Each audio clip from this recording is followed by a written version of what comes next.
I know there is a movement. And even though you do have one long and a past a short, it doesn't know that.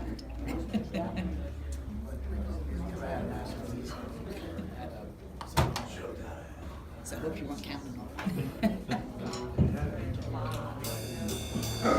But you can relax that even for your 60th movement. Successful.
How's everyone doing tonight?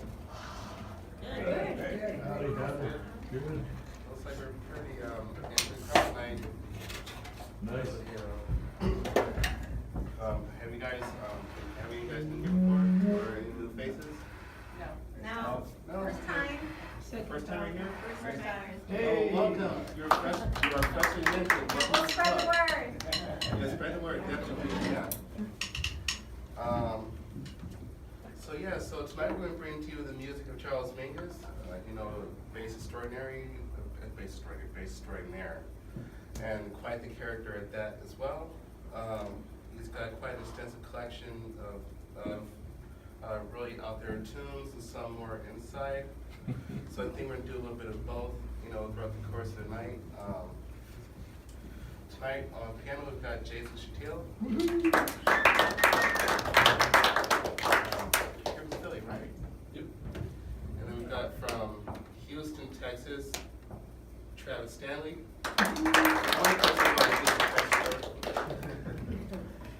And then over here, good friend of mine from Tucson, Arizona, we've got Ronnie Sanders. Awesome from Philadelphia, is that correct? Yeah. Originally from Philadelphia, we've got Mr. Paul Combs. And one more Philadelphian, we've got a good friend of mine, Christopher Cancelleri. And then from neighboring Toledo, Ohio, Big Grand Tarmar. Okay, so tonight we're going to do, some, I guess, auditorily familiar things, and some things that are just really just like, it's a big combination of those things. So we're going to start with this blues tonight called Hora Decivitas. Again, forgive my Latin, I didn't go to medical school or Latin math ever a day in my life. So.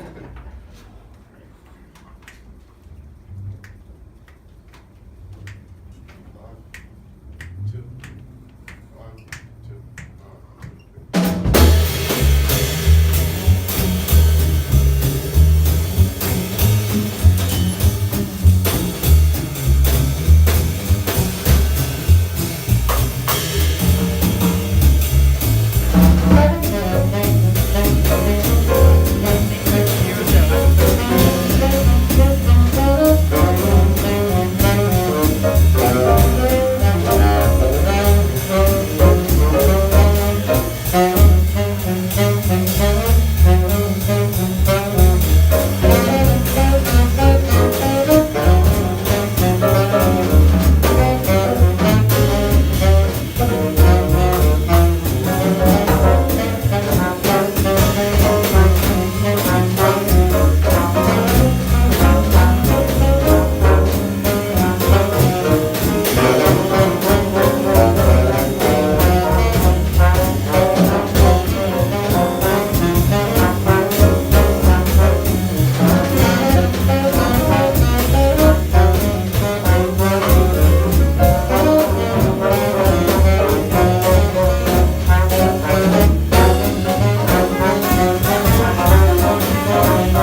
That one was supposed to be an ode to Thelonious Monk. Monk and Mingus were friends, you know, as was Duffy was with Mingus and Monk.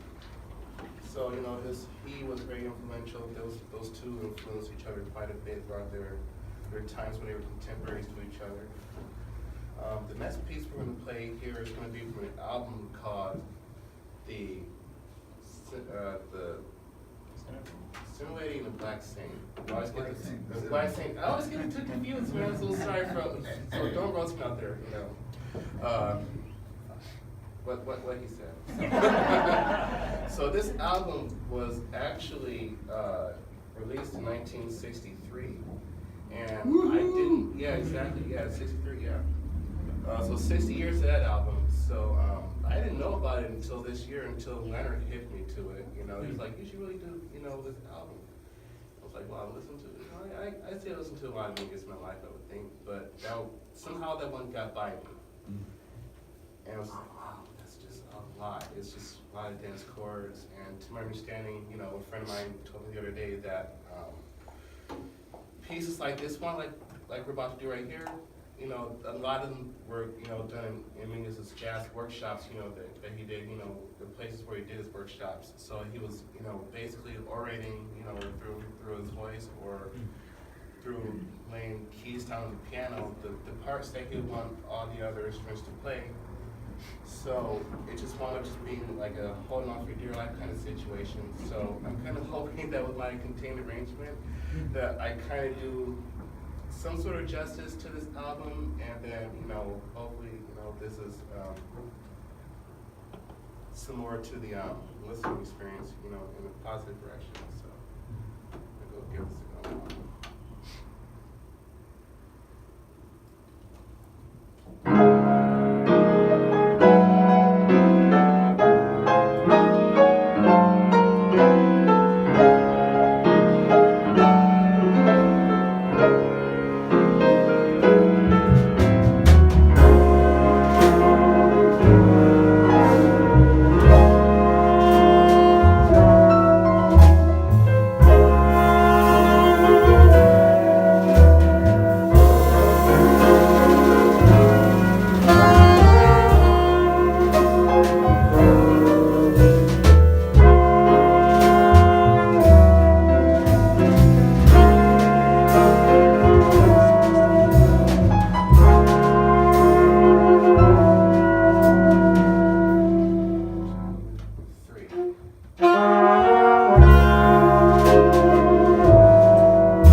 I think being preoccupied by how much time went into this piece, I think it caused my memory to skip a little bit. We totally skipped over one song we were supposed to do before this one, but that's okay. We'll do it now. We're going to do a little whimsical interpretation of a jazz standard that that Mingus decided to put his, I guess, his newfound architectural stamp on, so to speak. And by that, I mean throwing in some, sound effects like, front counting bells, whistles, sleigh bell, random things that might come out of my mouth, like asking how to get to Times Square or Big Ben or something like that. So, I guess you're gonna take your own ride on this one, I guess. And then see how this one goes. Well, before we do that,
Always be careful when you're driving your car or riding a bike in the fog, even if it does feel good.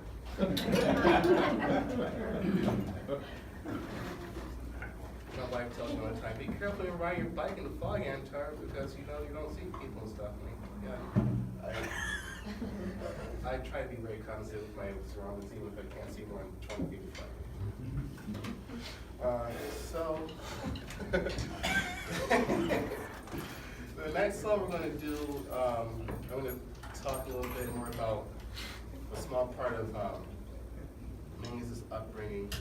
He was, his mother was a very religious woman and brought him up in the Pentecostal church, so much that he didn't really get to listen to any other sort of music other than church music.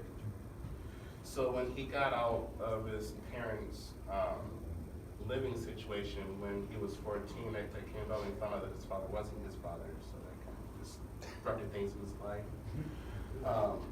He really found his way into jazz, especially because he wasn't really in the classical side of things because of his place in learning. He wasn't really catching on to the classical music as quickly as his peers were, so that kind of just marginalized him away from that and kind of like triggered this sort of thing for him and wanting to fight injustice, and then that eventually leads us to this piece that we're going to do called Fables of Faubus.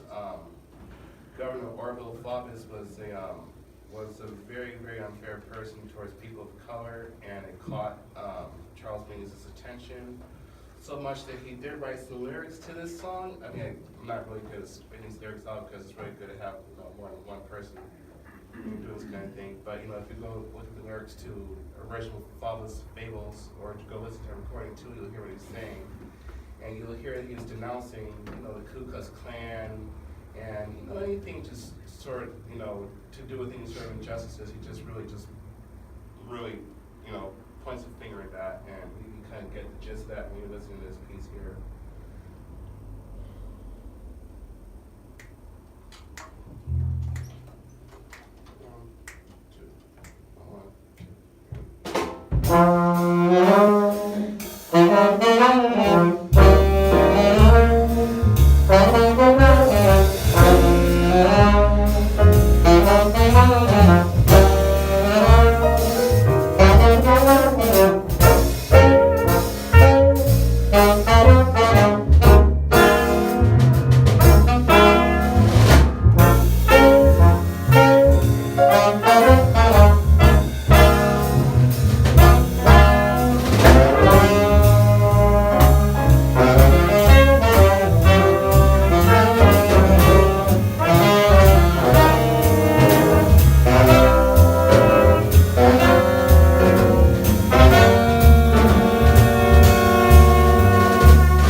Story time.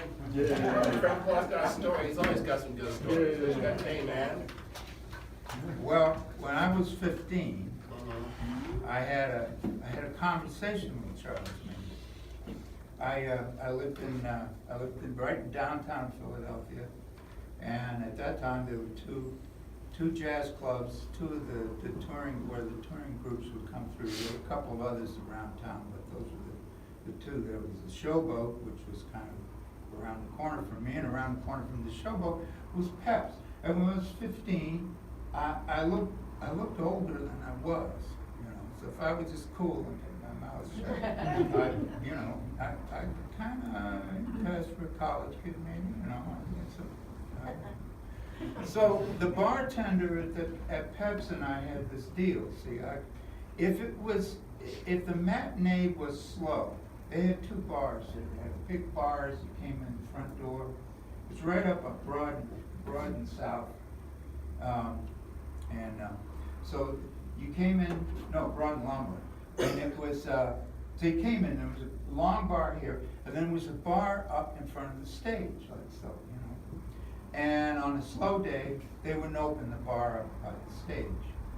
So I could come in, pay my cover charge or whatever admission, get a Coke, and go sit in front of the stage. And back in those days, you know, there wasn't an alarm on the door by the restrooms where the fire exit was. So if the bartender, I would sit so the bartender could catch my eye if the cops or the liquor guy was about to come in. And he could give me the sign, I'd go off to the restroom and out the door. So fortunately that didn't happen. So this day Mingus had this band. Oh, I'm so glad I was there. One of my heroes, well, they were all heroes of mine, these guys, but Yusef Lateef was playing tenor, and Jimmy Nepper was playing trombone. Mingus was playing piano, and Doug Watkins was playing bass, and Danny Richards was playing drums. But Mingus also brought his bass, Doug brought his cello. So Mingus had three different bands, right? He had a regular quintet, a hardbop quintet with two horns up front. He's playing piano, Watkins, and then he would have Doug pick up his cello and Mingus would get his bass, and he'd have a pianist group with three-line instruments up front, and then Mingus and Doug Watkins would both play bass. I still get chills up.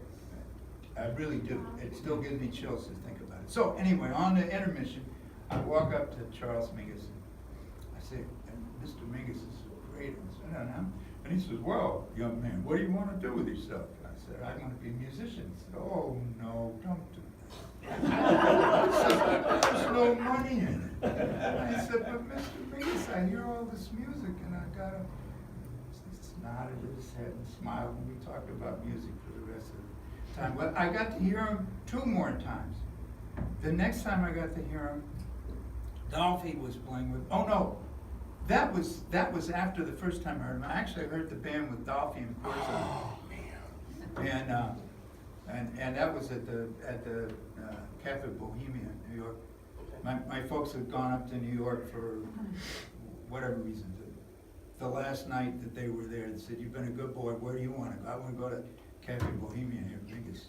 So, and I got to sit closer to Eric Dolphy than I am to you. So those are my Mingus stories. Dolphy, man, that's a big deal. Yeah. Like, Oh, and on the second set, the great percussive tap dancer Baby Lawrence came in and did a set with him. Yeah, Baby Lawrence, and he and Danny Richmond trading fours. Oh, that means It's something else. Yeah. Anyway, but there's no money. It's true, man. It's true. Hey, thanks for sharing that, Paul. I just want to go through the band one more time before we go to play his last number. Jason Shatil on piano. Travis Stanley on trombone. Yeah. Lonnie Sanders on trumpet. Ron Collins on the tenor saxophone. Christian Hensler on drums. There's Julianne Tara Martin on bass.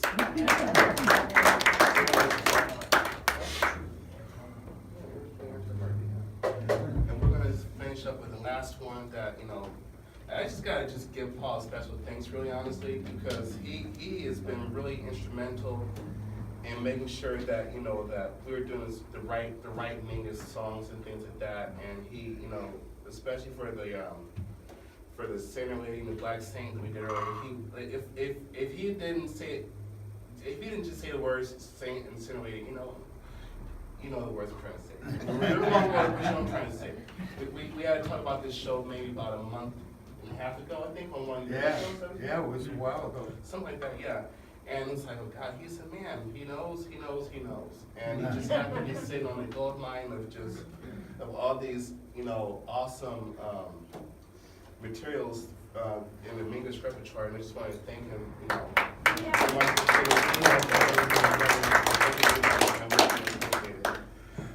this also being one of the songs, Slippers, that came out of his library. We'll go ahead and put our slippers on, and we can all sit out of here real quick. Like, count this one off.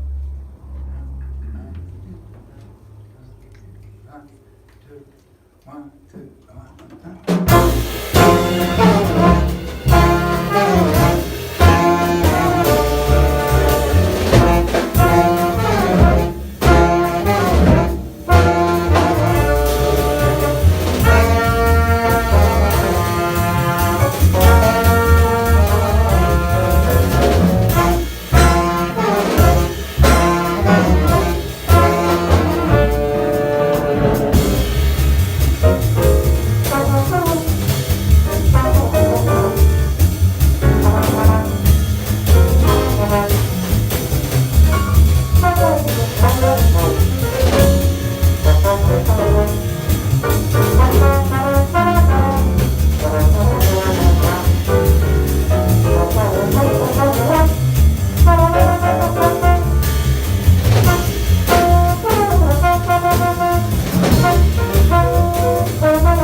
Yes, there's, should we pitch that Yes. for tomorrow? I don't know.